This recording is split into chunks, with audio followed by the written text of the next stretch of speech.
સુરત શહેરમાં બે અકસ્માતની ઘટનાઓ સામે આવી છે, જેમાં એક અકસ્માતમાં યુવતીનું ઘટના સ્થળે જ મૃત્યુ થયું છે। પહેલા બનાવમાં સુરતના જહાંગીરપુરા સ્થિત ડાયમંડ નગર ખાતે 22 વર્ષીય શ્રેયા જીતેન્દ્રભાઈ સારંગ માતા અને ભાઈ સાથે રહેતી હતી, તો શ્રેયાના પિતાનું ઘણા વર્ષો અગાઉ અવસાન થઈ ગયું હતું। શ્રેયા અઠવા લાઇન્સ વિસ્તારની કોલેજમાં માઇક્રોબાયોલોજીના 3જા વર્ષમાં અભ્યાસ કરતી હતી। ગત રોજ તે મોપેડ પર કોલેજથી ઘરે જઈ રહી હતી, તે દરમિયાન અડાજણ સ્ટાર બજાર પાસેના કેબલ બ્રિજ નજીક મનપાની કચરાની ગાડીના ચાલકે તેને અડફેટે લીધી હતી, જેમાં ગંભીર ઇજાના પગલે શ્રેયાનું ઘટના સ્થળે જ મોત નીપજ્યું હતું। આ ઘટનાને લઈ અને ત્યાંના લોકો પણ એકઠા થઈ ગયા હતા અને ચાલકને ઝડપી પાડ્યો હતો। વહાલસોઈ દીકરીના મોતને લઈ અને પરિવાર શોકમાં ગરકાવ થઈ ગયો હતો, તો આ મામલે પોલીસે ડમ્પર ચાલક અહેમદ હુસૈન ઇકબાલ સૈયદને ઝડપી પાડી કાયદેસરની કાર્યવાહી હાથ ધરી હતી। સર, પહેલા તો આપણું નામ। મારું નામ જયદીપ અગરવાલ છે। જયદીપભાઈ, આપણે રહેવાનું ક્યાં? મારું રહેવાનું છે તારવાડી રોડ। સર, આ કઈ જગ્યા પર ઘટના બની હતી અને શું ઘટના બની હતી, પૂરો વિગત આપો।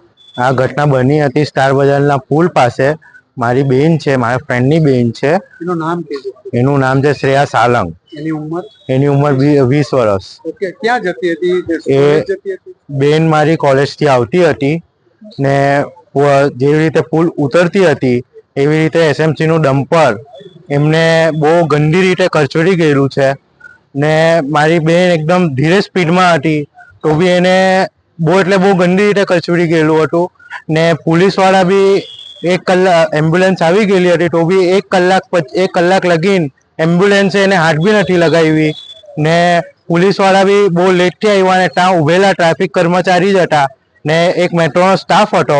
એ જે ડમ્પરવાળા જે ડ્રાઈવર હતો એને પકડો, એ ભગતો હતો ડમ્પરવાળો ડ્રાઈવર, એને પકડીને રાખ્યો। સર, શું કહેશો? એવા ડમ્પરો ચાલે છે, એવી રીતે આગળ બી એક્સિડન્ટ થઈ ચૂક્યા છે, તો તમારો શું કહેવું? મારી એવી વિનંતી છે તો એસએમસીમાં કે આ બધા જે કર્મચારીઓ છે તમે એની ઉપર કડકથી કડક કાર્યવાહી કરો ને કડકથી કડક એની ઉપર એક્શન લેવાની વિનંતી છે મારે। આ દીકરી ક્યાં સુરતમાં કઈ જગ્યા ઉપર છે? એ સુરત ગૌરવપટ રોડ પર રહેતી હતી। બીજા બનાવમાં સુરતના મોટા વરાછા વિસ્તારમાં આવેલા અબ્રામા 4 રસ્તા પાસે થાર કાર લઈ અને ચાલક પૂર ઝડપે કાર ચલાવી રહ્યો હતો, જેમાં 3 લોકો સવાર હતા। ગાડીમાં ફૂલ વોલ્યુમથી મ્યુઝિક વાગી રહ્યું હતું અને પાછળ બેસેલો યુવાન ડાન્સ કરી રહ્યો હતો। દરમિયાન ગાડીએ મોપેડ સવાર મહિલા અને તેની નાની દીકરીને અડફેટે લેતા તેઓ રોડ પર પટકાતા ઈજા થઈ હતી। લોકોએ બૂમાબૂમ કરતા થાર ગાડીના ચાલકે ભાગવાનો પ્રયાસ કર્યો હતો અને તેમાં બીજી 2 મોટરસાયકલને પણ અડફેટે લઈ લીધી હતી। તો અહીંથી પસાર થતા રાહદારીએ ગાડીનો ફોટો લેવા અને વિડીયો બનાવવાનો પ્રયાસ કરતા તેને પણ કચડી નાખવાનો પ્રયાસ કર્યો હતો। યેન કેન પ્રકારે તે ગાડી લઈ અને સ્થળ ઉપરથી ફરાર થઈ ગયો હતો। જો કે સદભાગ્યે આ ઘટનામાં બાળકી અને તેની માતાને સામાન્ય ઈજાઓ થઈ હતી। આ ઘટનામાં પોલીસે કાર ચાલક નિમેશ પાનસુરિયાને ઝડપી પાડ્યો હતો। તે ઓનલાઈન સાડીનો વેપાર કરે છે અને પોલીસે તેની સામે કાયદેસરની કાર્યવાહી હાથ ધરી હતી। મારું નામ કૌશલ ભુવા છે। હું મારા વાઈફને લઈને ઘરે જતો હતો લગ્નમાંથી। મારી આગળ એક લેડીઝ ચાલ્યા જતા હતા, એને થારવાળાએ ઉડાડ્યા। પેલી સાઈડ ટોળું જમા થઈ ગયું એટલે થારવાળો મારી સાઈડ દબાવીને મારી ગાડી ઉપરથી ચડાવીને વયો ગયો। સદનસીબે હું બચી ગયેલ છું। કેટલા લોકોની ઈજા થઈ?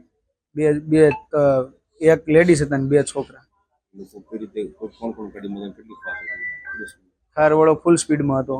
થારવાળાને ઉતાર્યો પણ નીચે ન ઉતર્યો, પાછળ માણસો ભાગ્યું, થારને કાચમાં પથ્થર ને એવું બધું માર્યું, તોય કઈ થયું નથી।